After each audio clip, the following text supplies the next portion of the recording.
I naively thought this was just our problem. The podcast bro energy, the microphones, the same old talking points about women. I thought that that was just here.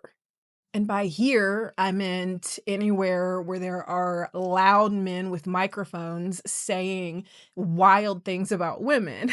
But it's not just here, it's popping up in other countries with the same energy. Same setups, same talking points, just different languages. So now I'm trying to figure out, why is the manosphere suddenly everywhere? And the weirder part is, it sounds the same. Like the same talking points in completely different languages and cultures. And so it's starting to feel like a pattern. So I'm doing research, as I do, and I come across a piece about feminism and anti-feminism in China. And I'm reading it and I realize, wait, I didn't even realize that this was happening in China. American that I am. It turns out over the last several years, China has built its own version of the manosphere. Online communities on platforms like Weibo Jihu and Bilibili. Spaces where the talking points are almost identical to what we hear over here. And I mean almost word for word. Women are too picky. Feminism has ruined dating. Traditional gender roles are, of course, the only path towards stability. And some of these spaces aren't even subtle about it. Some of them openly call themselves anti-feminist. Others frame it as men's rights, which, by the way, and I say this as an American, again, an American looking in, but in a country that had a one-child policy and a strong cultural preference for sons, a policy that devalued daughters and females for decades, the idea that male gender rights are what needs protecting right now is, I mean, come on. Anyways, there's even a name for it. The feminist side is called Niao Chuen, and the backlash is literally called non Chuen, or male rights. And the fight between these two has become one of the most visible cultural battles on the Chinese internet. Different country, different system, same exact conversation. And it doesn't stop here. You see different versions of the same thing in South Korea, in Japan, Hungary, the US. Different languages, different governments, different histories, but all the same frustration, the same backlash, and the same finger pointing at women, of course. At this point, it is not a coincidence. It is a pattern. So, what is the common thread? Because these countries could not be more different politically, but across all of them, the claims are almost copy and paste. Women are too picky. Women only want rich men. Feminism makes women refuse marriage.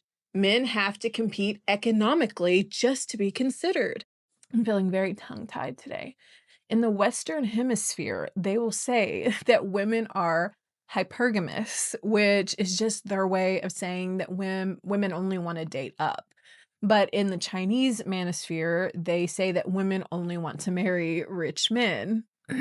In the West, they'll say that feminism has destroyed dating. In China, they say that feminism makes women refuse marriage. So the language may be different, but the message and the attitude behind it, well, that's completely the same. And that right there is what caught my attention, because if different, like wildly different political systems are producing the exact same reaction from men, then maybe the manosphere is less about ideology and more about something else entirely, something deeper.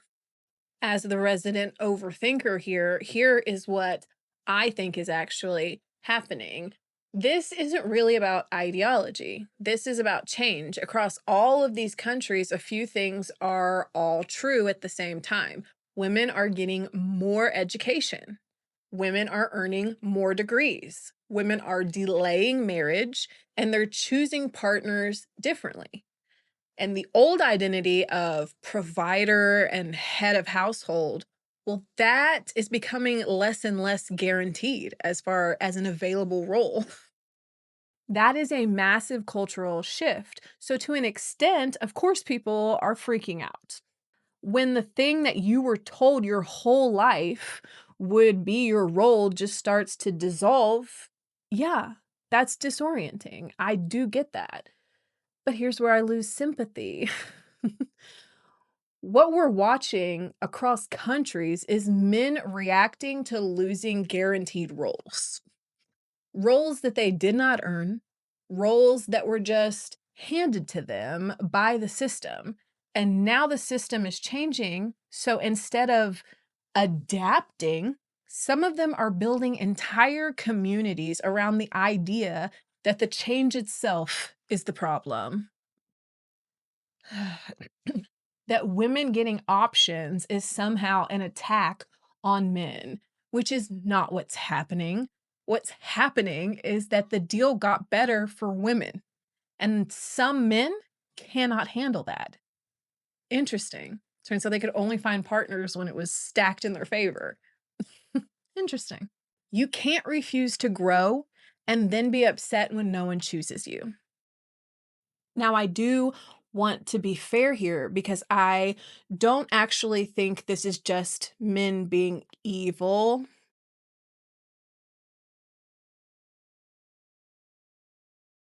I don't think it's just that.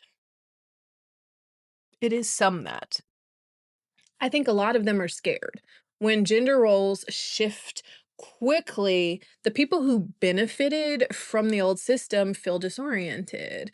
They start to ask questions. Hopefully, they start to ask questions. Questions like, where do I fit now? What does masculinity even mean anymore? What makes me actually valuable? What does it mean if I am not the default provider? Those are real and important introspective questions. Those would be more productive questions. They make sense. But instead of sitting with that discomfort and adapting, instead of learning and growing, some of these communities' responses, well, they respond by building an entire belief system around blaming women. Feminism ruins society. Men are actually the oppressed ones. Women have too much power now. And that's where the manosphere ideology forms, not with strength. Do you hear me? The manosphere ideology is not born from strength, it's born from anxiety. From men who would rather build a whole philosophy around women are wrong than just ask themselves a few hard questions. And this brings me to one of the funniest contradictions in this whole space. There's a whole framework built around this idea of a high value man. So, income, dominance, social status. I am going to fix it. New stem unlocked. Why'd you have to go and make things so complicated? The way that you're fucking up all of my shit makes me frustrated. Okay. So, income, dominance, social status, physical appearance. That's how these spaces define value. But here's the thing, men are defining high value themselves. And then they're confused when women don't agree. Because women outside of their weird little bubbles, well, we would define high value very differently. Things like, does he keep his word? Is he emotionally responsible? Is he? Consistency, accountability. A lot of men are optimizing for a standard that they set. not the standards of the partners that they claim they want to attract. And when it doesn't work, they don't question the standard, they question women. Hello? And then they're confused as to why they can't get laid or find long-term partners. I have a few ideas. So let's flip it because everybody wants to talk about what's wrong with women. But if women across the globe are opting out, and they are, then the question isn't what's wrong with women. The question is why. And if we can get honest here for a second, the reasons actually start to stack up pretty freaking fast. Let's start with just the structural stuff: cost of living, childcare costs. To make enough money to even justify leaving the house and paying for childcare. Work structures that don't accommodate families, not even just women or like single moms, but like families. Some of the companies my husband has worked for, you ask them about their paternal leave policy, and you'd think I asked them to do trig like right there on the spot. Then let's add in the relational layer, like a lack of trust in partners. So many of these high value men also claim that they are not monogamous and that it's not possible for them to be monogamous. I am not going to trust you when you can't even control yourself. That's crazy. Anyway, but instability, the fear of being the one left holding everything emotionally, logistically, financially alone with your kid. And then allow me to just add in some lived reality here. I have the thumb on the dial of the entire room. And that's not a metaphor. That's like my daily life. I am monitoring my husband's energy, the moods of my kids, the emotional temperature of my house. And I'm actively adjusting in real time so that everything keeps running smoothly. Not because anyone asked me to, but because if I don't do it, things fall apart. There's more friction than necessary. That is emotional labor. It is constant, it is invisible, and it is carried largely and overwhelmingly by women. I told an older woman once that my husband does the laundry, and after she picked her jaw up off of the floor and profusely let me know that I was just the luckiest woman in the whole wide world, she told me that when her kids were little, she used to have to put the baby in the car seat and the car seat on top of the dirty laundry in the hamper, and then carry the whole damn thing to the laundry room outside of her apartment because her husband didn't help. Please give me a moment while I lift my jaw up off the floor, 'cause the fuck? What I consider to be totally normal partnership completely blew her mind, and what she considered normal was doing everything alone. The baseline expectation for men has been so low that basic partnership feels exceptional. And now my man is exceptional, but that wouldn't have been the thing I would have told you about. So, with all of that in consideration, be so freaking serious. Why would anyone sign up for more of this without like real support and true partnership? Nah, you're not leaving me with this. No. Oof. And this is where the government gets involved because birth rates are falling, not just in one country, but again, everywhere. And governments care about that because their economies, they run on like a balance. And so it depends on lots of workers funding fewer retirees. So when the birth rates start to drop, that balance starts to tip and people start to worry about their pensions. Labor shortages start to kick in. So governments treat childbirth as like a national economic issue, not just a personal choice. And that shift from a personal choice to a national concern, that's where things start to get even weirder. Because instead of fixing the conditions, like the cost of living, the lack of childcare, the absence of real support systems, instead of building systems that would actually make the whole institution of family building feel more approachable, no, the message just shifts towards women, have more children, prioritize family. This is your duty. In my own opinion, it is no coincidence that the widow Erica Kirk is out here in her sequence mourning suit telling women to stay home and have babies, all the while running her late husband's large corporation organization, and apparently at one point was even appointed to sit as like one of the she was appointed to sit on the Air Force Academy's board of visitors. It is wild to go from Arizona reality TV star wannabe prom queen pageant girly to trad wife